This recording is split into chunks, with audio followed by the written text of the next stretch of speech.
The founder and leader of the now infamous NXIVM cult has been sentenced in a Brooklyn courtroom. Keith Raniere was convicted last year on a number of charges, including sex trafficking, extortion, and obstruction of justice. His trial heard how he and his organization turned some female followers into sex slaves. Freelance reporter Will Denslow was at the courthouse for the sentencing. Will, what happened today?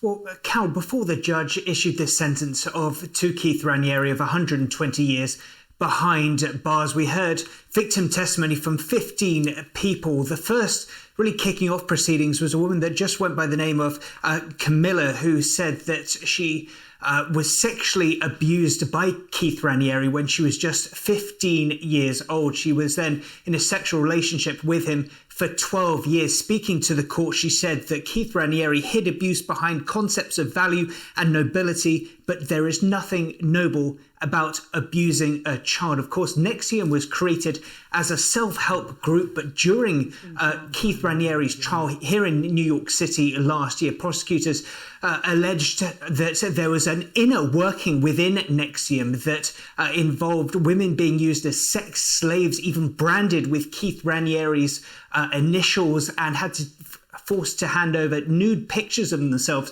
that were later used as blackmail. Now, we have heard from Keith Raniere before the sentencing. He said that he is completely innocent. His legal team say that it was an unfair trial. The message from the judge as the sentencing was held out is that they said that Keith Raniere failed to demonstrate any degree of remorse. And several other NXIVM leaders are awaiting sentencing. That's absolutely right. Probably the most pertinent and the biggest name is Alison Mack, of course, the former Smallville actor. She still awaits sentencing, having pleaded guilty to racketeering charges. Of course, several other NXIVM leaders are still awaiting sentencing. This comes just several weeks after Claire Bronfman, the heiress to the Seagram's liquor fortune, was sentenced to more than 6 years behind bars for her connection to NXIVM and for what was alleged to be her role in financing NXIVM. The judge saying that while she didn't perhaps know of all the inner workings at NXIVM, she said that she doubled down and didn't do enough to distance themselves from NXIVM. Freelance reporter Will Denslow in New York. Will, thank you very much.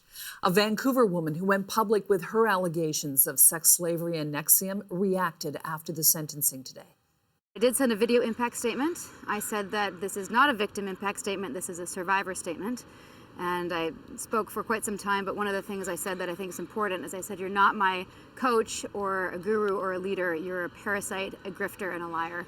And I hope those words impacted him.